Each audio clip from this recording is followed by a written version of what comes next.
August 1st, 1943, 2:30 a.m., Blackett Strait, Solomon Islands. Lieutenant John F. Kennedy stood at the helm of PT-109, a plywood torpedo boat racing through darkness at 40 knots. Ahead, somewhere in the black water, was a Japanese destroyer column, the Tokyo Express, running supplies to Japanese garrisons. The PT boat's mission was simple in concept, suicidal in execution: attack destroyers and cruisers with torpedo boats made of plywood and powered by aircraft engines, boats so small a single shell hit could obliterate them, boats so fast they could appear from nowhere, launch torpedoes, and disappear before the enemy could react. At least, that was the theory. At 2:40 a.m., the Japanese destroyer Amagiri emerged from the darkness at 32 knots, directly on collision course with PT-109. Kennedy had seconds to react. He spun the wheel hard. Not enough time. The destroyer's bow sliced PT-109 in half like an axe through balsa wood, killing 2 crew members instantly and splitting the boat into pieces. The plywood boat that was supposed to be untouchable had been cut in two by the enemy it was supposed to terrorize. But this catastrophic collision, which would make Kennedy famous, obscured a larger truth about PT boats in the Pacific War.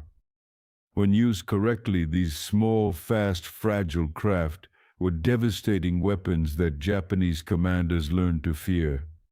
Not because they sank many major warships, they didn't, but because they struck from darkness, disrupted supply lines, and created psychological terror among Japanese sailors who never knew when a plywood assassin might emerge from the shadows. This is the story of the PT boat war in the Pacific, the revolutionary small craft that the Navy didn't want, the tactics developed through trial and error, the missions that ranged from brilliant to suicidal, and why Japanese sailors came to dread the sound of aircraft engines approaching at high speed through the darkness. The PT boat, plywood, gasoline, and torpedoes. To understand what made PT boats unique and uniquely dangerous, you need to understand what they were. PT, patrol torpedo. The designation barely captured what these boats actually were: small, fast attack craft designed to strike larger warships. Specifications, using PT-109 as typical example. Hull, mahogany plywood construction, lightweight, fast to build, but fragile. Length, 80 feet, early models. Later Elco boats were 80 feet, Higgins boats were 78 feet. Displacement, approximately 50 tons fully loaded. Engines, 3 Packard Marine engines, modified aircraft engines, 4,500 horsepower total. Each engine 1,500 horsepower. Same engines used in some aircraft. Speed, maximum 40 to 45 knots, 46 to 52 miles per hour, cruising 25 to 30 knots. Range, approximately 500 miles at cruising speed, limited by fuel capacity. Armament, varied by boat and mission. Torpedoes, 4 Mark 8 or Mark 13 torpedoes in tubes, 21-inch diameter, 3,000-pound weapon, 600-pound warhead. Designed to sink destroyers, cruisers, even battleships. Guns. Twin .50 caliber machine guns in turret. Additional .50 calibers 2 to 4 more, 20 millimeters or 37 millimeter autocannon added later in war.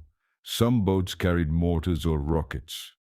Crew, 12 to 14 officers and enlisted men.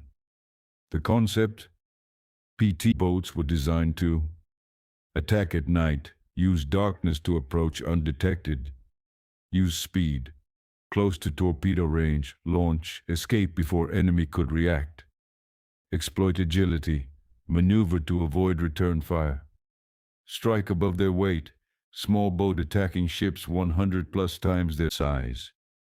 The comparison to Japanese vessels. The Japanese had similar concepts but different execution. Japanese torpedo boats, steel construction typically larger, more heavily armed but slower. Japanese destroyers, fast warships that served similar harassment roles but were much larger, 2,000 plus tons versus PT boats 50 tons. The PT boat was unique, smaller, faster, more fragile than anything else in naval combat. The problem, the Navy didn't want them.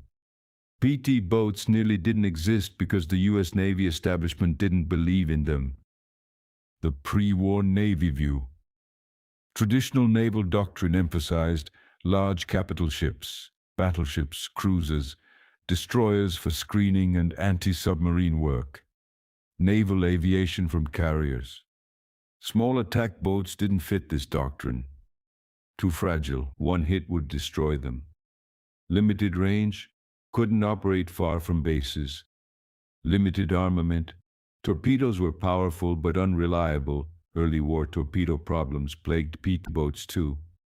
Crew intensive, required trained crews that could operate larger vessels. Unproven. No major naval power had successfully used small torpedo boats in modern warfare. The advocates.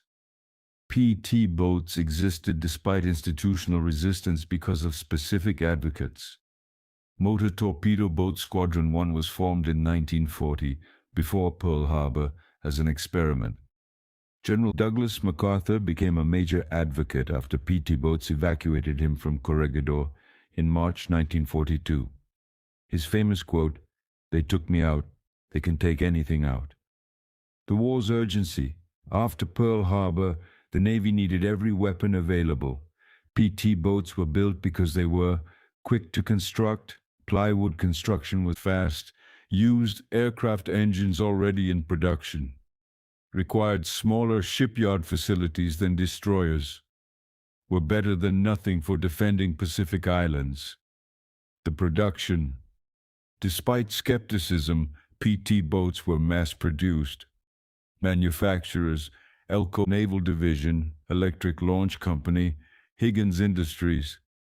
Total produced approximately 760 PT boats of various models. Deployment, European theater and Pacific theater, majority went to Pacific. The early war learning hard lessons. PT boats in the early Pacific War, 1942 to 1943, had mixed results and suffered heavy casualties. The Philippines, December 1941 to May 1942. PT boats defending the Philippines faced overwhelming Japanese forces. Mission: harass Japanese invasion forces, attack transports and warships. Reality: heavily outgunned. Lacked air support, Japanese air superiority was total. Torpedo problems: Mark 8 torpedoes often failed to detonate. Limited bases as Japanese advanced. Results: some successful attacks on Japanese shipping. Heavy PT boat losses. Famous evacuation of MacArthur from Corregidor, 11th of March 1942. Guadalcanal Campaign, August 1942 to February 1943. PT boats operated from Tulagi against Japanese Tokyo Express supply runs. The Tokyo Express, Rat Run, Japanese destroyers and cruisers running supplies to Guadalcanal, operated at night to avoid American air attack. High-speed runs down the Slot, New Georgia Sound. PT boat missions, intercept Tokyo Express runs, attack Japanese ships supplying Guadalcanal, patrol for enemy vessels. The problems: torpedo failures. Early war torpedo problems meant many attacks failed, even when PT boats achieved firing position. Visibility: even at night, PT boats' high-speed wakes were visible. Japanese lookouts could spot them. Japanese countermeasures: destroyers began assigning escorts specifically to hunt PT boats. Japanese ships improved night lookout procedures. When spotted, Japanese ships would turn toward PT boats in chase, forcing PT boats to flee or be run down. Heavy casualties: PT boats took significant losses from Japanese destroyer gunfire, aircraft attack at bases, collisions like PT-109, mechanical failures. The turning point, refined tactics. By mid-1943, PT boat crews developed tactics that made them effective. Tactic 1, the ambush approach. Stop engines rather than high-speed approach, which created visible wake. PT boats learned to position along likely enemy routes. Stop engines and drift silently. Wait for enemy ships to approach. Start engines only when in firing position. Launch torpedoes at close range, under 1,000 yards. Escape at high speed using smoke screens. This ambush approach was more effective than high-speed chases. Tactic 2, coordinated attacks. Multiple boats, PT boats operating in divisions, 3 to 4 boats could attack from multiple angles simultaneously. Overwhelm enemy defensive fire. Ensure at least some boats reached firing position. Support each other during escape. Tactic 3. Choose the right targets. Avoid destroyers in direct combat. Japanese destroyers could match PT boat speed and outgun them massively. Target: slow-moving transports and supply vessels, submarines caught on surface. Barges and small craft, these became primary targets. Shore installations. Tactic 4. Use geography. Operate in restricted waters, channels, straits, and areas with islands where large ships had limited maneuverability. PT boats could use islands for cover. Escape routes were available. PT boats' shallow draft allowed operation in areas dangerous for larger ships. Tactic 5. Exploit darkness and weather. Timing: launch attacks on darkest nights, new moon. Use rain squalls for concealment. Attack during dawn/dusk when visibility favored PT boats. The mission evolution: beyond torpedoes. PT boats' most valuable role evolved beyond torpedo attacks on major warships. The barge-busting mission. By 1943 to 44, PT boats' primary mission became attacking Japanese supply barges. Why barges mattered. Japanese forces on bypassed islands, Rabaul, New Guinea, Solomons, depended on small supply craft, barges, trawlers, luggers. Nighttime supply runs using small craft that could hide in coves during day. These barge trains carried troops and ammunition, food, fuel. PT boats versus barges. This was ideal PT boat work. Barges were slow, 5 to 10 knots max, lightly armed or unarmed. Operated at night, PT boat advantage. In coastal waters, PT boat advantage. The weapons. PT boats attacking barges typically didn't use torpedoes, too valuable for small targets. Instead, -.50 caliber machine guns, devastating against unarmored barges. 20 millimeters and 37 millimeters autocannon, added specifically for barge attacks. 40 millimeters Bofors guns, later installations. Rockets and mortars, experimental installations. The effectiveness. PT boat barge busting was devastating. Hundreds of Japanese supply craft destroyed. Japanese garrisons starved and ran out of ammunition. Japanese forced to use submarines for supply, inefficient. Japanese morale declined as soldiers watched supply lines collapse. The Japanese countermeasures. Japanese responded to PT boat barge attacks. Armed barges, installing heavy machine guns, and even small artillery on supply barges. Escort craft, using armed patrol boats to escort barge trains. Coastal defenses, positioning shore batteries to cover barge routes. Air patrols, using float planes to spot PT boats. Limited effectiveness due to Japanese air losses. None fully countered PT boat effectiveness against barges. The Japanese perspective, growing fear. Japanese sailors and soldiers developed specific fear of PT boats. From captured Japanese documents and post-war interrogations. The sound. Japanese lookouts learned to recognize the distinctive sound of Packard engines. 3 engines at high RPM created unique sound signature. Sound traveled over water at night. Warning, PT boats approaching created immediate alarm. The invisibility. Japanese accounts emphasize PT boats' ability to appear suddenly from darkness, attack and disappear before effective response, operate in areas where larger vessels couldn't pursue. The psychological impact.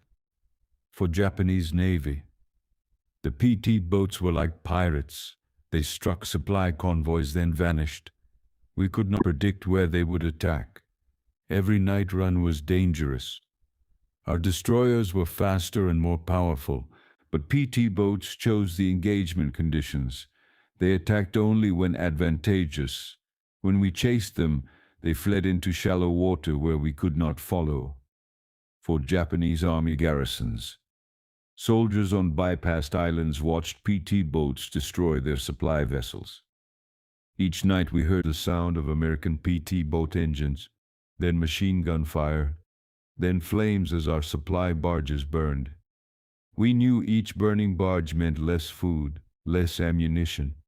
The Americans did not need to attack us directly. They starved us by killing our supply boats.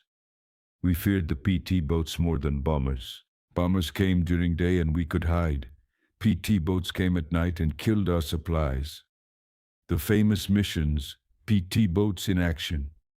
Several PT boat operations became famous. MacArthur's evacuation, March 1942.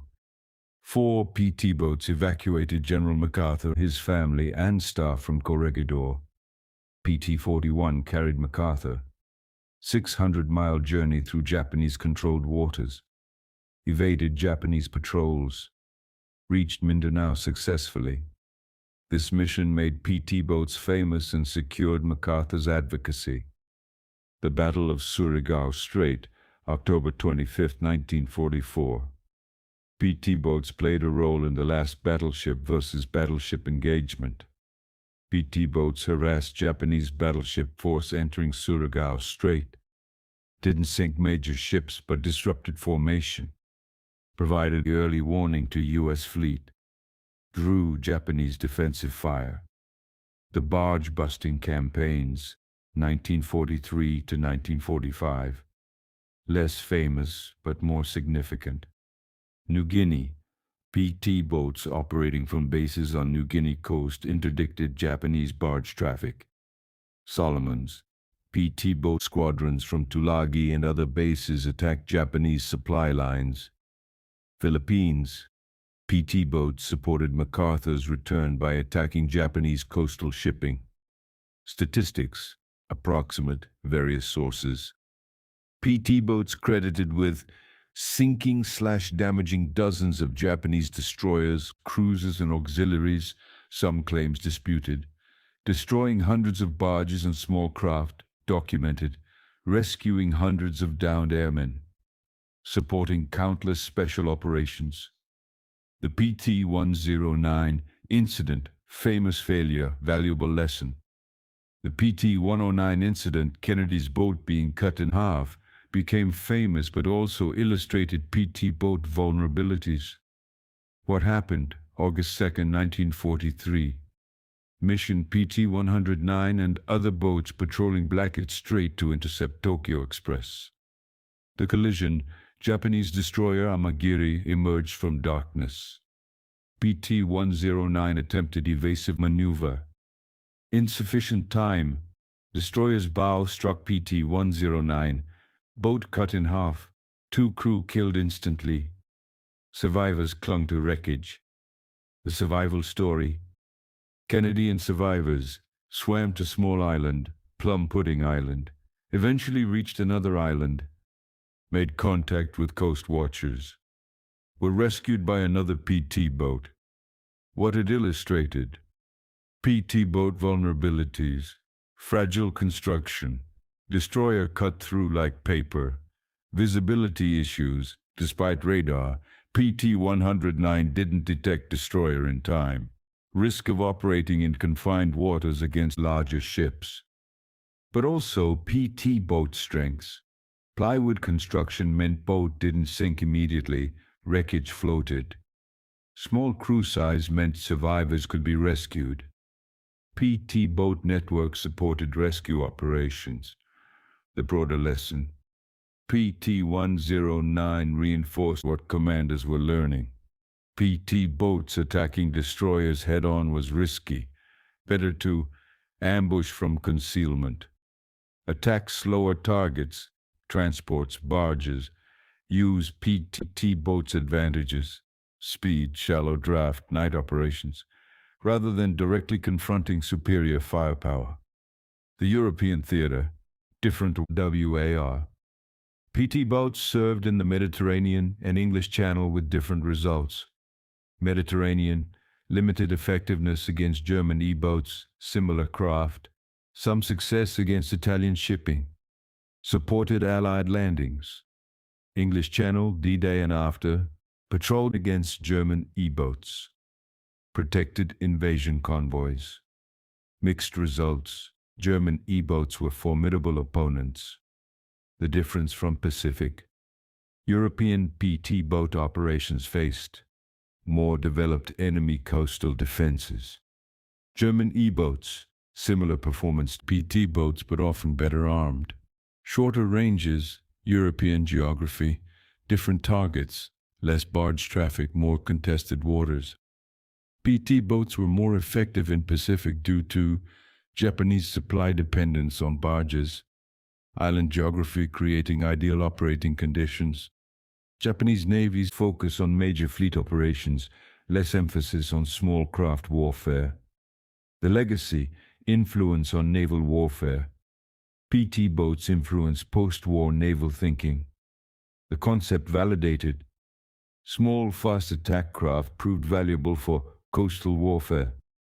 Interdiction operations. Operating in restricted waters.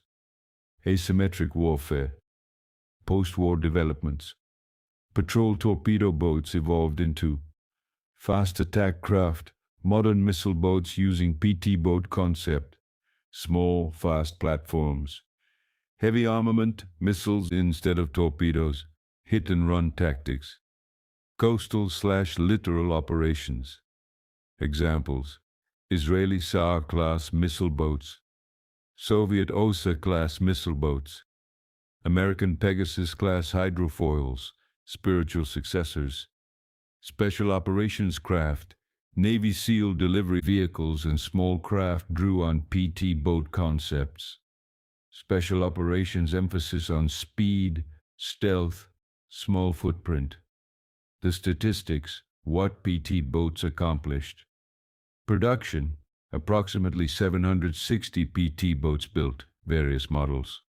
Deployment, approximately 200 deployed to Pacific theater at peak. Smaller numbers in Mediterranean/European waters. Losses, approximately 70 PT boats lost to all causes in Pacific. Causes, enemy action, accidents, weather, mechanical failure. Effectiveness, disputed, various sources. Confirmed sinkings credited to PT boats. Multiple Japanese destroyers, some claims disputed, dozens of auxiliary vessels, hundreds of barges and small craft, several submarines caught on surface.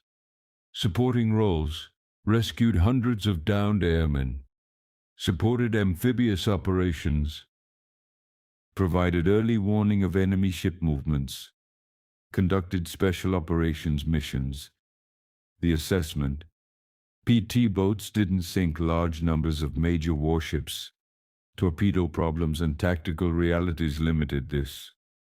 But they disrupted Japanese supply lines effectively, created psychological impact disproportionate to numbers, proved valuable in coastal/island warfare, validated small craft concepts for future development. Conclusion: The Plywood assassin's verdict. The PT boat war in the Pacific was not what its designers anticipated. The vision, small torpedo boats sinking battleships and cruisers in dramatic night attacks.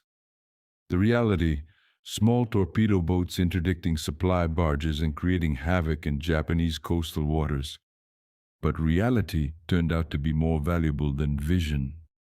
Japanese sailors came to fear the sound of Packard engines approaching through darkness, not because PT boats sank their battleships, but because PT boats strangled their supply lines, killed their reinforcements, and made every coastal voyage dangerous. The Plywood assassins struck from shadows, disrupted operations far beyond their numbers, and forced Japanese forces to divert resources to protect against threats they could never fully counter. Were PT boats the decisive weapon of the Pacific War? No. Were they cost-effective, innovative, and psychologically devastating? Yes. The Japanese were stunned not by PT boats' existence, they had similar craft, but by how Americans used them, aggressively, creatively, and relentlessly. Small boats made of plywood and powered by aircraft engines, crewed by young men barely out of their teens, carrying torpedoes and machine guns into waters controlled by the Japanese Navy. Suicide missions that somehow kept coming back.